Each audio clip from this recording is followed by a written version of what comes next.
Hi everybody, this is Bonnie Barker with Bonnie Bay Crochet, and today I want to show you how to make Mommy's Cape. This is a stole connected in one place, turning it into an asymmetrical poncho that is very easy to make. I'm going to show you how to do that in just a minute, but this also has multiple uses. This can be worn as just a fun cape to wear by anybody, honestly, but it also is very versatile in that it can be worn by nursing mothers who want to maintain modesty while they feed their child.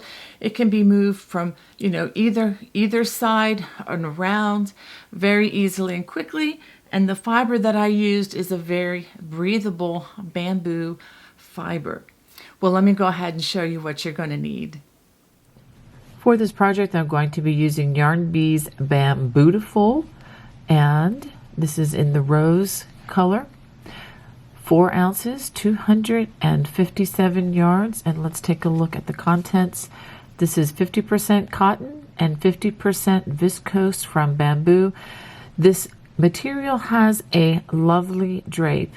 And if you're going to substitute other yarn, I would highly recommend that you substitute something with a bamboo or a viscose cotton in the contents. Otherwise, if you substitute, let's say 100% acrylic, and if it's a thicker yarn, you're not going to get the same drape that you're going to want to have for this particular project. And also keep in mind, this is a number 3 weight yarn. I don't have the number 3 on here, but it is a DK. It's actually between a DK and a sport weight yarn. The number of skeins that I'm going to be using will be listed right across the bottom of your screen. I'm also recommending that you have a size H or 8 or 5.00 millimeter crochet hook. And as always, I recommend you have a pair of sharp scissors and a yarn needle handy. Before we begin this project, I wanted to show you a sample of the stitches that we're going to be using. I'm going to be using single crochets, low front ridge, and we're going to be working the arrow stitch, which is a very basic form of cabling. I think even beginners should be able to grasp this very quickly. And we're also going to be using the wattle stitch, which is basically a single crochet, chain 1, and a double crochet. It's worked in the foundation by working those stitches in the same space and then skipping 2 stitches. The remaining rows are worked by working the wattle stitch in the chain 1 space, which is right here, and it forms a lovely reversible fabric. As you can see, this project is not reversible, but the wattle stitch is. All right, let's go ahead and start. To begin, we're going to start with a slip knot and a starting chain of 315. That's right, 315. Now, before we begin this, if you know that you tend to crochet very tight chains, you need to go ahead and upsize your hook for the chain and then return to the gauge hook once we start row 1. All right, so I'm going to go ahead and work those 315 chains. All right, now that we have our 315 chains, and yes, this is an awful lot of chains, but we are working this long ways, so in the very long rows, and the good news is we're not going to have to work this but for about really 30 inches going the opposite direction. So anyway, hope that encourages somebody out there. So to start, we're going to begin in the second chain from the hook, and we're going to work a single crochet in the first stitch and in each stitch all the way across. You should have a total of 314 stitches when you're finished. Now, if you get all the way to the end and you have 1 or 2 extra or not enough, I wouldn't let that worry you too much. We can probably still work with that. But if you have too many chains at the end, I do have a video. You can look in the video description below. I'll try to remember to put a link down there. And it's a video that tells you what you can do if you have too many chains. It's just an easy way to undo any remaining chains that are unnecessary. So I'm going to go ahead and finish this row, and then I'll show you what I have. This is what you should have after completing row 1. You should have 314 single crochets. Now for row 2, we're going to turn, chain 1, and this is a familiar verse for those of you who follow my channel. This is called the low front ridge. I'm going to skip the first stitch, and only working in the front loop, I'm going to work slip stitches all the way across. This is a surface texture that's going to frame our arrow stitch. So we're going to do this all the way across. Again, working only in the front loop, we work a slip stitch. So go ahead and work that all the way across the row. And don't worry about skipping that first stitch like we just did. This row does not control the stitch count. We're going to have to, we will have one fewer stitches. On this row, we'll have 313 stitches, but when we turn to work in the remaining stitch, which is right here, or the remaining loop of the stitch, we are going to work in all of those, and that'll bring the stitch count back to 314. So go ahead and work row 2. After working that slip stitch all the way across, this is what you should have, and this is the back side. So we're going to go ahead for row 3. We're going to chain 1, turn, and row 3 is actually row 2 of the low front ridge. So what we're going to do now is work in the remaining loops, and here is the first one. And if you're not sure where it is, find where that first single crochet was worked, and that is the remaining loop. We're going to work single crochets in the remaining loop. Here's another, the next one. Make sure you don't skip any of these stitches. Okay, so I'm going to work this all the way across, working those single crochets in the remaining loop, and I'll show you what we're doing. Okay, so you see the single crochets here, and what that does is it forms this nice ridge that's going to be used to frame the stitches that we do after this.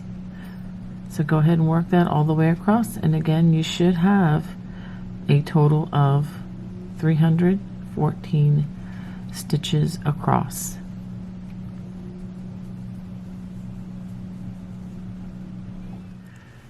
This is what you should have after finishing 3 rows.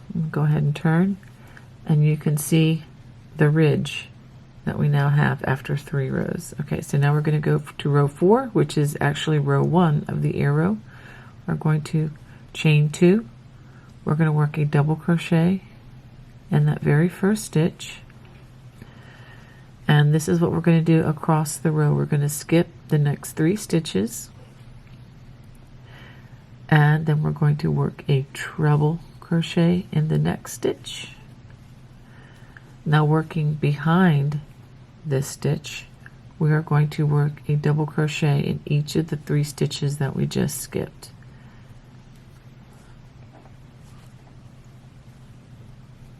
That's 2, and this is the 3rd stitch, and it will look like this. And so we're going to do this all the way across. I'm going to go ahead and do this again. Skip the next 3 stitches, treble crochet in the next stitch, working behind the treble crochet, we're going to double crochet in the 3 stitches that we skipped.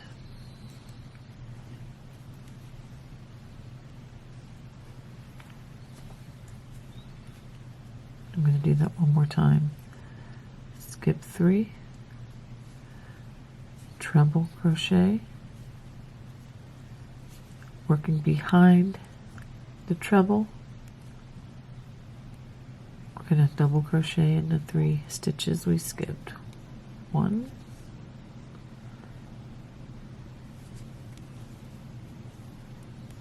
2, and the 3rd one. And this is what it should look like as you work across the row. So go ahead and work that all the way across, and I'll show you how the row ends. After working the arrow stitch all the way across, we're going to work a double crochet in the last stitch of the row. You should have a total of 78 arrows begun, plus a double crochet at the beginning and at the end of the row. So let's go ahead and turn to begin row 5, which is also row 2 of the arrow stitch. We're going to work a chain 2 and a double crochet in that very first stitch.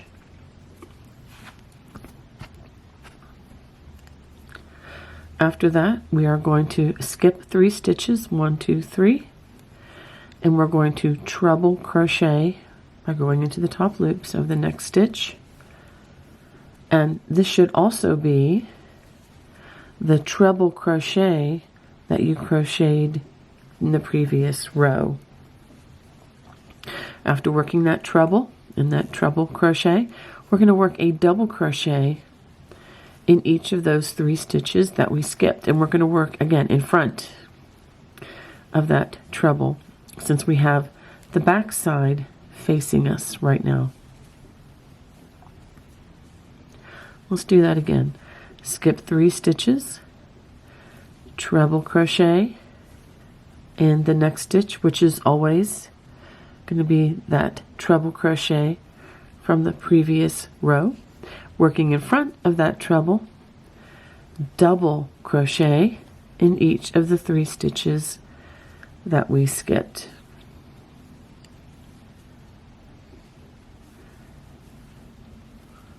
And let me show you, once we do that, then we actually have an arrow that you can see.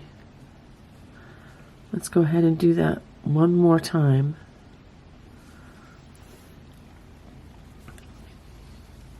Skip the next 3 stitches, treble crochet in the next stitch, which again should be the treble crochet from the previous row. Working in front of that treble, we're going to work double crochets in each of the 3 stitches that we just skipped.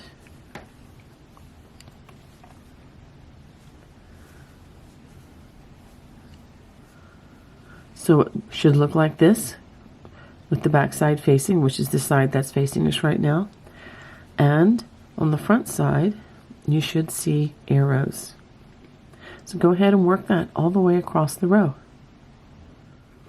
At the end of row 5, we're just going to end by working a double crochet into that last stitch. Let's go ahead and turn and see what we have. This is going to be a lovely trim, I believe, for this project. Let's go ahead for rows 6 and 7. They're going to be simply chain 1 and single crochet in each stitch all the way across. So go ahead and work 2 rows of single crochets, rows 6 and 7. This is what you should have after completing 7 rows. Now for rows 8 and 9, we are going to repeat rows 1 and 2 of the low front ridge, just like we worked for rows 2 and 3. Okay, so I'll go ahead and start you with these 2 rows. Again, we skip that first stitch, and working only in the front loop, we work slip stitches all the way across the row. And once we finish this row, we are going to turn, we chain 1, and then we're going to work single crochets worked in the remaining loops all the way across the row, thereby maintaining the stitch count as the same 354 stitches. This is what you should have after completing 9 rows. Now we're ready to start the wattle stitch, and we're going to do that by chaining 2. We're going to skip the first stitch, and then the second stitch we're going to work a combination of a single crochet, a chain 1, and a double crochet, just like that. We're going to skip the next 2 stitches, and then we're going to do that again single crochet, chain one, and a double crochet worked in the same space. Make sure we go through all the strands. Skip two, and again single crochet, chain one, double crochet, and we're going to work that all the way across the row, and this is going to make up the remainder of the fabric for this project. Okay, skip two and single crochet, chain one, double crochet. So go ahead and work this all the way to the end, and I'll show you how the row ends. After working the wattle stitch all the way across the row, we're going to skip the last two stitches, or the next two stitches, and single crochet in the last stitch of the row. And this is what you should have after completing row one of the wattle stitch. Now we're going to turn, chain two, and going forward with the wattle stitch, we are going to work only in the chain one space that was created by the wattle stitches from the last row. And in that chain one space, we're going to work a single crochet, chain one, and a double crochet. And that's what we're going to do in each of the chain one spaces all the way across the row.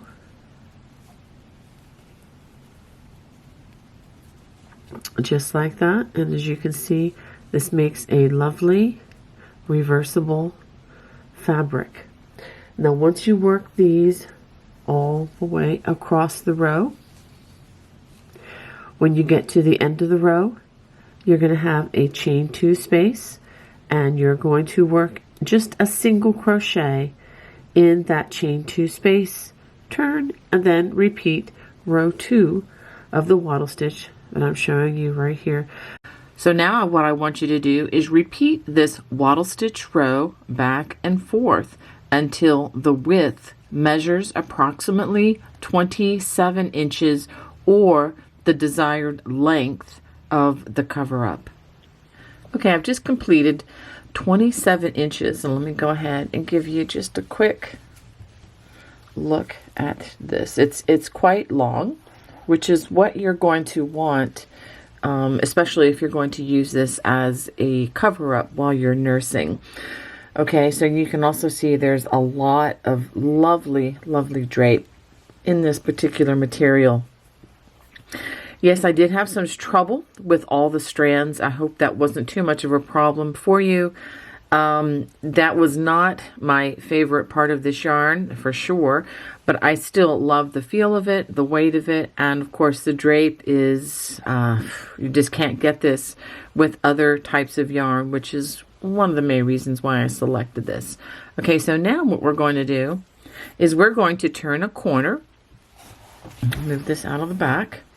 Okay, so we're going to turn a corner, and we're going to go 90 degrees. Now this is going to be working along the row ends. So this is just to give it an edging, just like we have along the bottom. So go ahead and chain one. So now after we've turned 90 degrees, we're going to work another wattle stitch in that same space, working a single crochet, chain one, and a double crochet. And we're basically going to work this all along the edge. So skip the next single crochet, and in the next space we work another wattle stitch. Skip the next single crochet at the row end, and then the next, again, the chain two space, we work another wattle stitch. So go ahead and work that all along the edge. Now if this is too wavy, you can actually change the size of the hook you're using down one size, but it should be fine. The spacing should be fine in between this, so you're working in every other row end. So go ahead and work that until you get to the arrow stitch section, and I'll show you how to work along that section. After working that across the wattle stitch row ends, I'm going to just work this carefully over the arrow stitch and the low front ridge row ends, and I'm just going to skip a section. You can just work this so that the wattle stitches along the edging. Just kind of look even as you go, and this will kind of help even up both of these sections.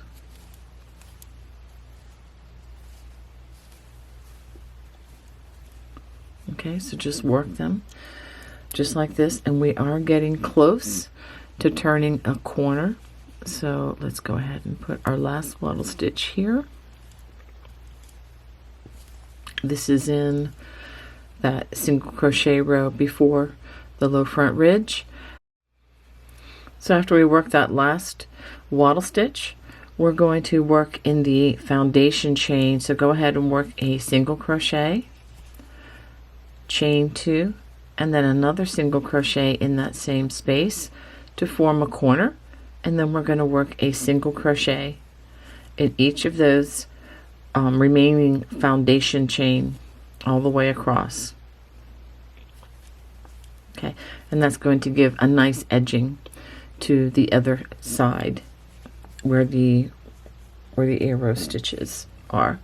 Okay, let's go ahead and work that all the way across, and I'll show you how to turn the corner and work along the other edge. So I've worked this all the way across. I'm going to work that last stitch, that last single crochet, and we're going to turn, chain 2 like we did on the other end, and then we're going to work another wattle stitch in that same space with that single crochet, chain 1, and a double crochet. Now what we're going to do is just continue to work the wattle stitch all the way down, just like we did before. And when we get to the last space, which is actually going to be the chain 2 space at the end of this side, which is the short side, we're going to end with a slip stitch in that space, and I will show that to you. Okay, so let's go ahead and get through the arrow spaces here. So let's just continue on with the wattle stitches worked along the short edge. I'll work through the arrow section with you. Okay, let's go ahead and use that center space.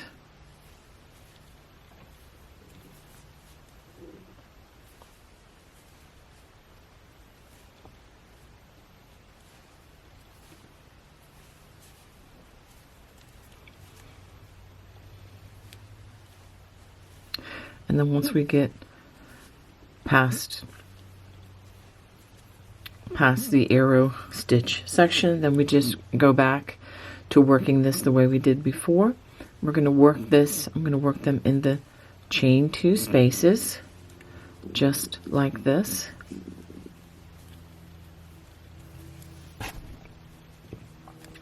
And just like we did before, work it up the other side.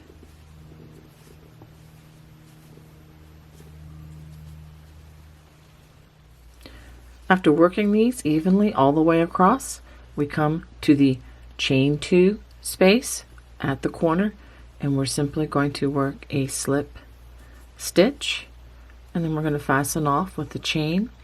Now this is pretty slippery yarn, so I'm going to actually use 2 chains, which is a little bit unusual. You don't have to do that, but I just want to do that to ensure that it doesn't come undone. And I've clipped a long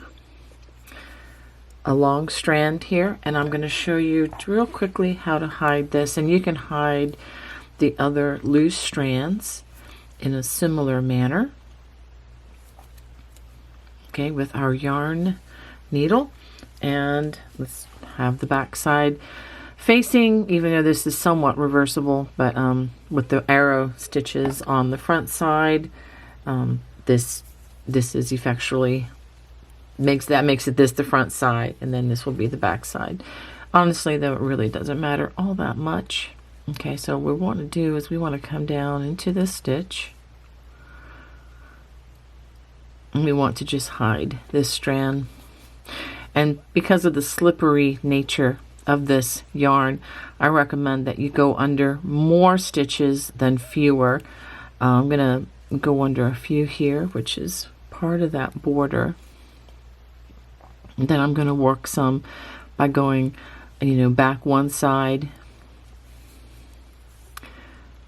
Let me go around this stitch. I'm going to go back in different directions just to try to help prevent this from, slipping out. And I'm going to come around here, go back and forth so they're not all, going the same direction. All right, that should be plenty to keep that from coming undone. And then you want to clip as close to the fabric as you can, but without cutting your stitches, and so that is effectually hidden. So what I'm going to do now is hide all of the rest of the stitches, or I'm sorry, I'm going to hide all of the rest of the strands. And then once I do that, I'm going to show you how you can join the edges and make this complete. Now it's time for us to join the ends, or just a section of it, and I'm going to explain what I'm going to do.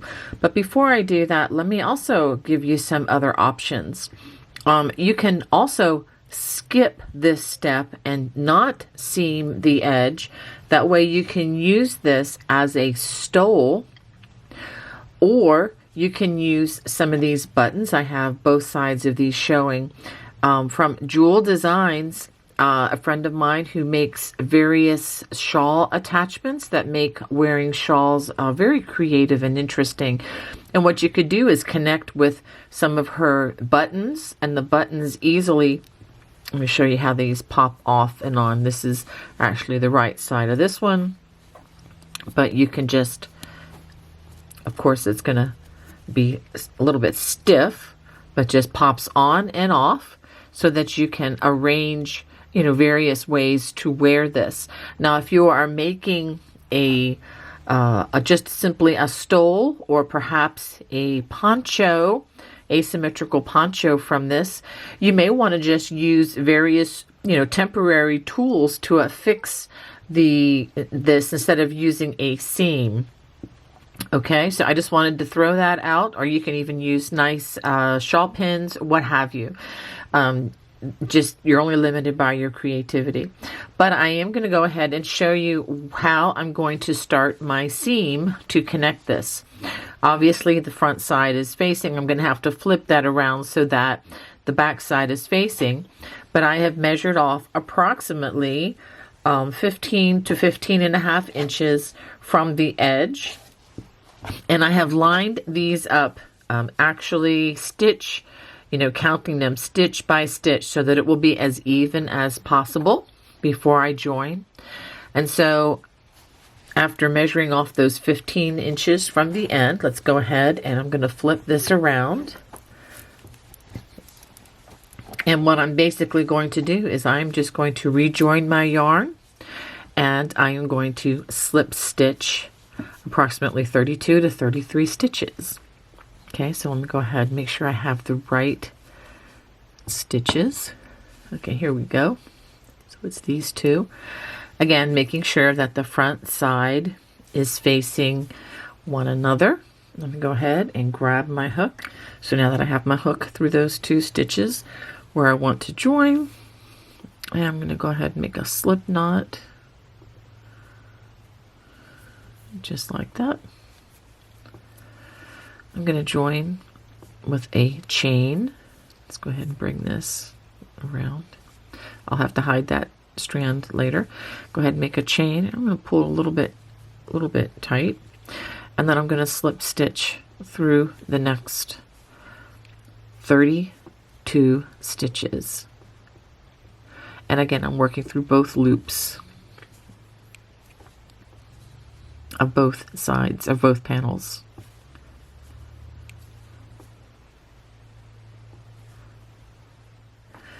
After crocheting or slip stitching those 32 stitches, this section of the seam is approximately 8 inches long. Now, if you want your seam to be longer, you can just continue to add slip stitches. And I'm going to go ahead and fasten this off. And again, I'm going to use 2 chains, just mostly because of the slippery nature of the yarn that I'm using. Go ahead and cut my strand. And you know how to hide these loose strands. So I'll have 2 of them now to deal with. Well, I hope you enjoyed making Mommy's Cape with me today. If you did, please comment below. I would love to hear from you. God bless. Bye-bye.